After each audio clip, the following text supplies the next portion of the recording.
Today we'll be talking about Robinson Crusoe.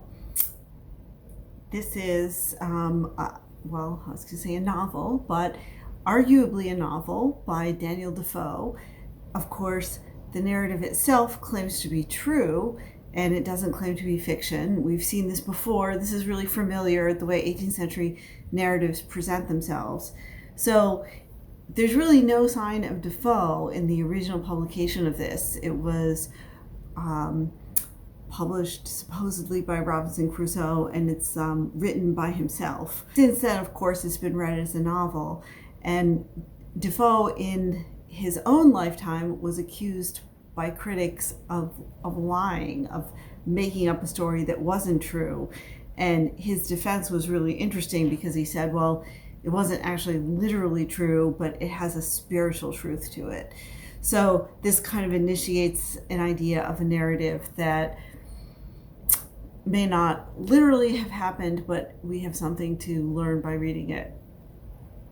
It is actually based on the story of somebody to whom this did happen. His name is Alexander Selkirk, and actually he wasn't the only one to whom something like this happened. Alexander Selkirk lived to tell the tale, and he wrote down his story, and Defoe was inspired by it to write Robinson Crusoe. So it's also considered by some to be the beginning of a style of writing that we call realism. And we saw a little bit about this before in Orinoco in the section in Suriname. Realism has all kinds of different ways of defining it, but one way to think about it is that there's a noticeable sense of detail and texture about daily life. And of course, realism doesn't mean that things really did happen. And also in realism, it couldn't possibly be real happen as well. Like realism often involves some kind of supernatural event, as happens quite often. Both supernatural events and uncanny events appear throughout Robinson Crusoe. There's a very well-known and wonderful critic in the 18th century studies named Terry Castle, and she argues that this period invented the uncanny, and in order to have the uncanny, you have to stop believing in ghosts. So in Hamlet, for example, the appearance of ghosts is not uncanny because everybody in the audience accepted the reality of ghosts that would walk the earth when their spirits were unsettled. Whereas in the 18th century, with the Enlightenment, there's a belief in reason, and so things that don't adhere to reason become uncanny. And I find myself quite persuaded by it. There's a great fascination in the 18th century with the uncanny and with the spiritual and things that are not realism in the same moment that this genre that we've come to call realism appears. They didn't call it realism. We call it realism. So Daniel Defoe was born to a relatively prosperous family. His father was a chandler. He was a maker of candles. Perhaps the most important thing about him for our purposes is that his family were dissenters, so that they were maybe more liberal than the Church of England. They didn't accept some of the strictures of the Church of England, and they were certainly opposed to the Stuart monarchs, who, as you recall, Aphra Behn was in favor, supported in her lifetime, although there are ways in which her novels, as we've seen, undermine that support. But Defoe resisted the Stuarts. He took part in a rebellion called the Monmouth Rebellion, which was when the son of Charles II tried to claim the throne. And this was the Duke of Monmouth, who was not a legitimate son. He was a bastard son, so he had no right to the throne. But Charles loved him, and he was very popular, and apparently he was very handsome, and he was highly accepted at court. And so some people started a rumor that Charles was actually married to his mother before he married Catherine of Braganza. Charles never supported that rumor. He loved the Duke of Monmouth, but he did not did not put out that he was his legitimate son. But a lot of dissenters and Puritans and other anti-Catholics in general were upset of James II coming to the throne, and so they promoted Monmouth instead, who was a Protestant, and Defoe took part of this rebellion and tried to prevent James II from coming to the throne and install the Duke of Monmouth. And it was really a nightmare. It ended in, like, literally in a bloodbath. The Duke of Monmouth was executed and by beheading. And Defoe actually got away with it. Like, a lot of people who took part in this rebellion were either hanged or transported to North American colonies. But Defoe somehow slipped through all the spy networks, and he was later pardoned for it. So he was very lucky. He was also unlucky in certain ways. That he tried several times to start businesses, and they continually failed.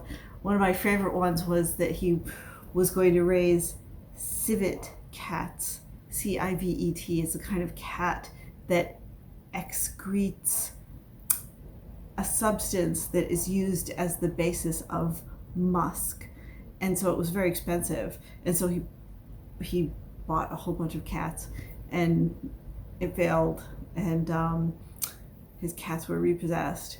And so that was just one business that he tried. He tried importing lots of wine. He tried a few other things like wool, but he was never a really successful businessman. But he was a successful writer, and he wrote lots and lots of things, and he was also what they call a party hack, which means that political figures would hire him to write things that would be persuasive to get the public on their side. So he did a lot of that. And he was actually instrumental in the union of Scotland and England in 1707, because he actually went to Scotland and he wrote like pro-union things and had them published, and was persuasive. And so Defoe wrote Robinson Crusoe and his other novels fairly late in his life. He was actually 59 when he wrote this novel, and even older when he wrote a few of his other novels. It wasn't his last. Again, I'm saying novel, but he wouldn't have called them novels. They were, again, published as true stories of things that actually happened. And travel narratives were extremely popular in the early 18th century. They were, after religious writing, they were the second most popular genre of prose narrative, and people loved to read them because English people were exploring areas that many people at home didn't know anything about them, and were very curious. And there were also economic opportunities and other things. So who's Robinson Crusoe? That's Defoe. Who's Robinson? So he is, based on the story of Alexander Selkirk. And so, like Defoe, he's from the middling class. There isn't really a thing of like a middle class at this time with a class consciousness and awareness. There's rich people and poor people, and then the people in between often call themselves the middling class. Or, this is discussed like at great length at the opening of Robinson Crusoe, where the father actually says that the greatest emotional happiness is from being in the middle, because if you're too poor, then your whole existence is taken up with just getting enough to feed yourself and house yourself and take care of your family, and it's a state of constant stress and anxiety. But if you're rich, you're also in a constant state of stress and anxiety, because you're envious of other people and what they have, and you always want something that's more. So the best thing to be is in the middle, and that's what the father tries to convince Robinson. But Robinson isn't having any of it. He wants to run away to sea. One other detail that I think is important is that Robinson did have two brothers, and one of them died in a war, and the other, they never found out what happened to him. So Robinson is the family's last hope. So that's part of the poignancy of his leaving. So he goes out on these voyages and has a mix of good luck and bad luck, and horrified by one of his voyages where they almost crash, and there, a lot of storms, and he feels really sick, and he's ready to give up, and he says, I just really, want to go back, but he will not return, because even though he knows that his parents would welcome him with open arms very lovingly, he feels too much shame to show his face, because he made a big deal of going out, and not really shame in front of his family, it's more his neighbors. So I think he kind of feels like he's trapped in this seafaring life. Others tell him, you're bad luck. I don't want to ever be on a ship with you. But he persists, possibly because of this shame in going back, possibly because of this ambition. One thing interesting to notice about the narrative is that it's written, of course, by the older Robinson Crusoe, looking back to his younger days. And so in this, he sees all these things as terrible mistakes and the result of greed and an inappropriate kind of ambition. In fact, at one point when he's in Brazil and he has a plantation, and he says to himself, well, I could have just stayed in England and reached the same level of prosperity. So he's restless and he's ambitious in ways that the older Robinson definitely does not approve of, and also the older Robinson notes how the younger Robinson really betrayed his family and let his family down, and it was his obligation, especially because he was the only son left, to take care of these aging parents, which he turns his back on. So this is the beginning of Robinson as a sinful person, and he does lots of other bad things too along the way. Maybe he changes. So he's restless and he's desiring, and he's sort of a Hobbesian figure, I think, kind of always seeking power. In his youth, this is the part of himself that he regrets looking back, of his being so restless and Hobbesian and competitive and trying to be better than his family, his neighborhood. So in one unfortunate trip, he is captured by pirates and he's made into a slave. So there are many interesting things about this, but one thing is that if you'll notice that he, of course, does not like being enslaved, and he schemes the minute he's enslaved, he schemes for ways to escape. However, he doesn't really have a sense of injustice over it. He doesn't think that slavery itself, or at least he doesn't express, he being Robinson, I'm not saying what Defoe's thinking, but Robinson doesn't really express a sense of injustice.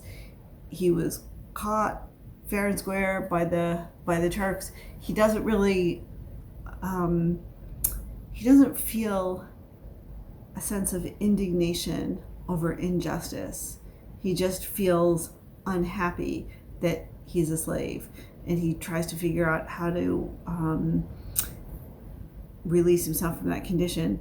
And he also feels like a little bit grateful, because he's thinking, well, the other guys on the ship probably have much harder slavery than he does, because he's in this somewhat less arduous position, and that he comes to be trusted, and that's how he ends up escaping. So he goes out on the ship and he plans this escape by putting a lot of food on it, and he has two companions. One is Muley and the other is Zuri, and of course he pushes Muley over, but he's confident that he'll make it to the shore. and Zuri begs to be allowed to stay with him, and he agrees, and Zuri turns out to be a loyal friend. And so Robinson does not trust the other one, partly because the other slave who he's escaping with is an adult, and Zuri is a child, and perhaps he feels like he could overpower Zuri if need be, but for whatever reason he keeps Zuri with him, and they escape together, and they have some interesting adventures before they meet the Portuguese captain. I'll just mention once that Robinson, anyway, is terrified of the coast of Africa because he thinks it's going to be overrun with savages. But interestingly, as it turns out, this is one of his most peaceful contacts in the whole narrative, and that the people in Africa, even though he can't communicate with them and they're very, very different, they're very peaceful, and they're able to come to decisions that support both of them. And he and Zuri get the food they need, and he kills the wild beast, and he gives the meat to them. So it is interesting that he Robinson Crusoe has a lot of prejudice against Africans, and when he actually meets them, they turn out to be kind people with whom he's able to negotiate. Zuri as well is somebody who he's comes to feel companionship with. Zuri is a Morisco, which means he's a Spanish Muslim or former Muslim or from a family that's Muslims. So he's actually a European, but probably not a Christian. He was enslaved along with Robinson, and of course, at a certain point, Robinson gets the opportunity to sell him, and this is really one of the most troubling moments in the narrative, when they're escaped together, they're friends, and then Robinson sells Zuri, which seems like a betrayal. Robinson is put in a somewhat awkward position or complicated position here because the captain has saved him, so he has a hard time saying no to anything that the captain asks. And the captain does promise to free Zuri after 10 years, and also he promises to convert him to Christianity.